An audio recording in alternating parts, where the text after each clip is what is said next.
جو لوگ کمزور ذہن رکھتے ہیں ساری زندگی فیصلہ ہی نہیں ہوتا، کوئی ڈرتے رہتے ہیں، سہمے سہمے وقت گزارتے ہیں، اپنے آپ کو فکری یہ جو ایمان ہوتا ہے یہ بندے کو طاقتور کرتا ہے، بندہ مضبوط ہو جاتا ہے۔ مجھے بتائیے نا، جب ایمان پکا ہو کہ روزی دینے والا اللہ ہے تو پھر بندہ کسی مالدار آدمی کے پیچھے کبھی بھاگتا ہے، کبھی کسی بڑے آدمی سے ڈرتا ہے؟ جب اسے پتا ہو کہ عزت اور ذلت اللہ کے دستے قدرت میں، پھر وہ سیاستیں، سازشیں یہ کام کرتا ہے۔ تو پہلے تو مضبوطی ایمان درکار ہے ہمارے بچوں کے اندر، ہمارے مزاجوں کے اندر۔ جب تک وہ مضبوطی ایمان، حضرت مولا علی شیر خدا کرم اللہ تعالی وجہہ الکریم ایک دفعہ بڑے علیل ہو گئے، کمزوری آ جاتی ہے، بندہ بیمار ہو جاتا ہے۔ تو ہمارے ہاں بیمار لوگ بعض اوقات ایسا جملہ بولتے ہیں جو کفر کے زمرے میں چلا جاتا ہے۔ آپ پریشان ضرور ہیں، تکلیف میں ضرور ہیں، لیکن آپ بات وہی کریں گے جو شریعت اجازت دیتی ہے۔ حضرت علی شیر خدا شدید علیل تھے، ایک صحابی تیمارداری کرنے گئے تو حضرت مولا علی کا چہرہ دیکھ کے پریشان ہو گئے، کہنے لگے آپ تو بڑے سخت علیل ہیں، اللہ خیر کرے، اللہ تعالیٰ آپ کو صحت دے۔ تو حضرت علی کہنے لگے تو فکر نہ کر، مجھے اس بیماری سے کچھ بھی نہیں ہوگا۔ نے کہا کیوں؟ فرمانے لگے مجھے نبی پاک علیہ السلام نے فرمایا تھا علی اس وقت دنیا سے جاؤ گے جب داڑھی خون سے رنگین ہو جائے گی،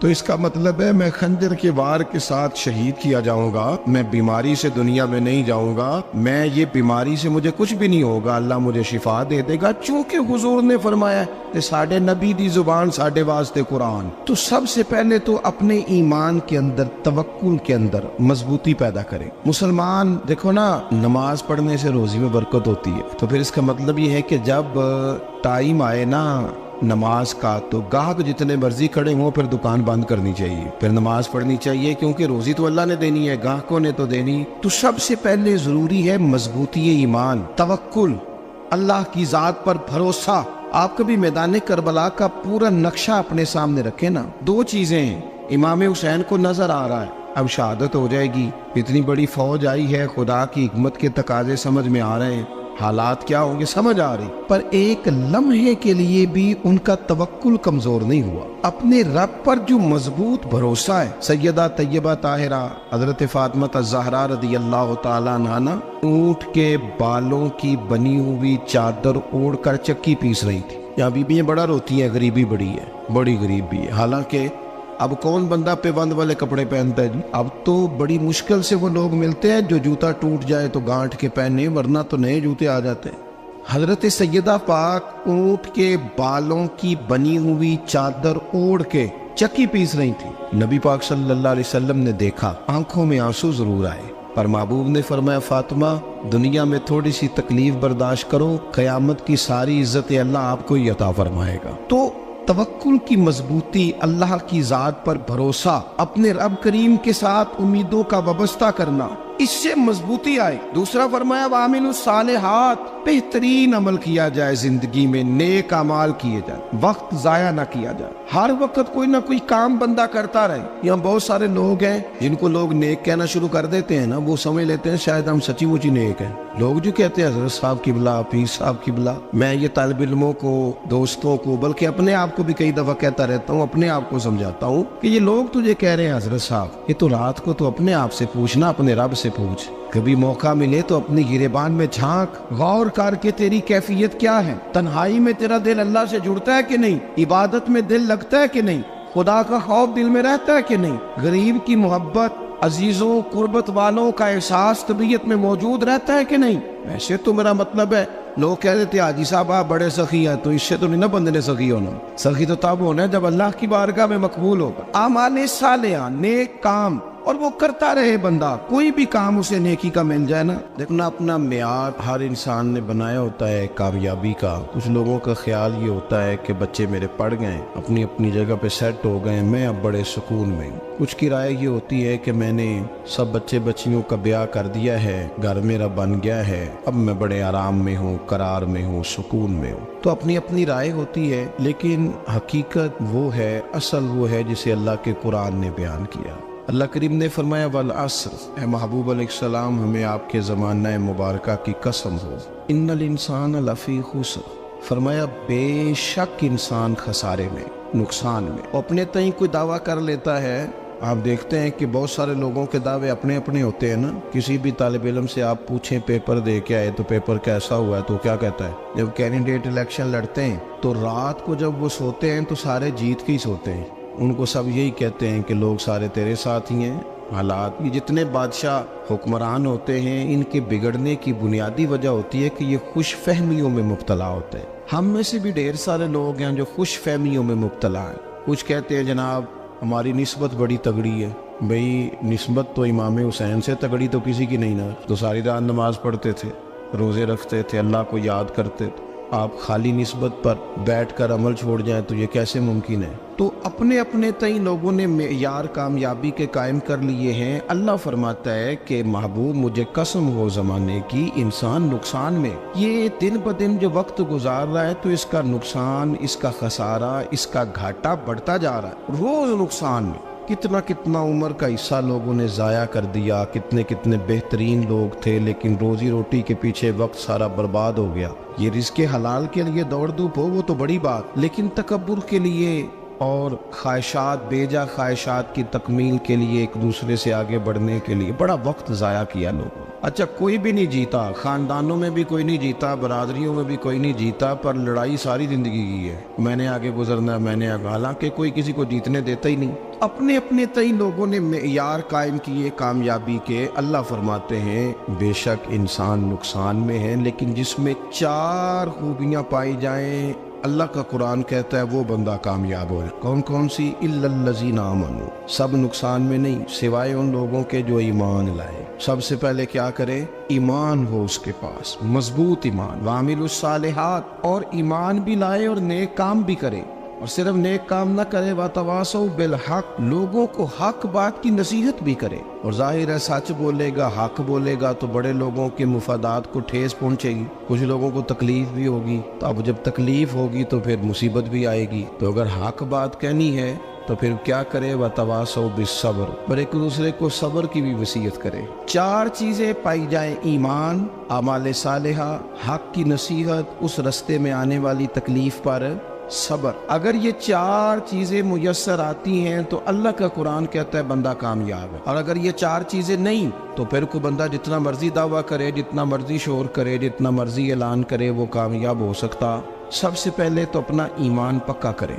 یہ جو کچی پکی باتیں کرتے ہیں نا لوگ, مسلمان جو ہوتا ہے نا, مسلمان وہ لاوارث نہیں ہوتا, وہ وارث والا ہوتا ہے. اس کا رب ہر وقت اپنی رحمت سے اس کی حفاظت کرتا ہے. مسلمان ہر وقت نبی پاک علیہ السلام کی نگاہ کرم میں رہتا ہے. اسے کمزور باتیں نہیں کرنی چاہیے کہ میرے کو پیچھے چڑھ گیا تو پتہ نہیں کیا ہو جائے گا, برادری مخالف ہو گئی تو پتہ نہیں کیا ہو جائے گا, سچ بول دوں گا تو لوگ پتہ نہیں مجھے مار دیں گے. ایسا ہو نہیں سکتا. چھری حضرت ابراہیم چلائے بھی نا تو حضرت اسماعیل کے حلق پہ چلنا اس نے تب بھی ہے جب اللہ حکم کرے گا. تو اللہ کی حکمت ہوگی, حکمت الہی ہوتی ہے تو کوئی کام ہوتا ہے, ورنہ ہوتا. تو اپنی طبیعت میں مضبوط ایمان, توکل, اللہ پہ بھروسہ, مضبوطی افکار کی, کچی باتیں نہیں. دیکھو نبی پاک صلی اللہ تعالی علیہ وسلم نے فرمایا نیکی کو کبھی حقیر نہیں سمجھنا, کبھی حقارت سے نہیں نیکی کرنی کہ یہ بڑی چھوٹی ہے تو میں اس کو کروں. اب فرمایا کبھی حقیر نہ سمجھنا, نیکی کا کام جو بھی ملے کر دینا. فرمایا اگر بھائی سے مسکرا کے ملو گے بنا تو اس پر بھی اللہ تمہیں صدقے کا ثواب عطا کرے گا. ہم تو اس دین سے کے ماننے والے ہیں جو کہتے ہیں تو گلی سے روڑا اٹھا دے, کانٹا اٹھا دے, کسی کی تکلیف دور کر دے, کسی اس پر گنجائش کر دے, کسی کے لیے آسانی کر دے. جو بھی خیر کا کام میسر آئے پورے دن میں اسے چھوڑے نہیں. صبح گھر سے نکلے, وہ ایک صحابی تھے, غالباً تابعی تھے, تو بازار جاتے اپنے غلام کے ساتھ تو سارا بازار گھوم کے واپس آ گئے. خادم نے کہا جناب کو نہ کوئی خریدا نہ کچھ بیچا, تو آپ سارا بازار گھوم کے آ گئے. فرمانے لگے تیرا کیا خیال ہے؟ میں نے کچھ بھی نہیں کیا. کہا جناب پھر کیا کیا ہے؟ فرمانے لگے تم نے دیکھا جو بندہ بھی گزرا میں نے اس کو کہا السلام علیکم, تو کتنی کو نیکیاں میں جمع کر کے آ گیا ہوں. کوئی خیر جو میسر آئے. ہم سمجھتے ہیں کہ شاید کو کروڑ کو روپیہ ہوگا تو پوری مسجد بناؤں گا تو پھر میں نے نیکی کر دی ہے. شاید جناب میں, حالانکہ یہ چھوٹے چھوٹے کام ہے نا, چھوٹے چھوٹے کام, ان کی تو زیادہ ضرورت ہوتی ہے, ان کی تو زیادہ حاجت ہوتی ہے. کوئی آپ رستے میں گزر رہے ہیں تو نیچے کوئی کھڈا بنا ہوا ہے تو اس پر ہم کیا کرتے ہیں, گاڑی میں بیٹھ کے تبصرہ کرتے ہیں اے روڈ کھورے کدوں بننا ہے. بھئی یہ کھڈا ہے نا تو آپ نیچے اترے نا, تو آپ دھابڑا لیں نا, کئی پکڑے نا, یہ تو 5 منٹ کا کام ہے.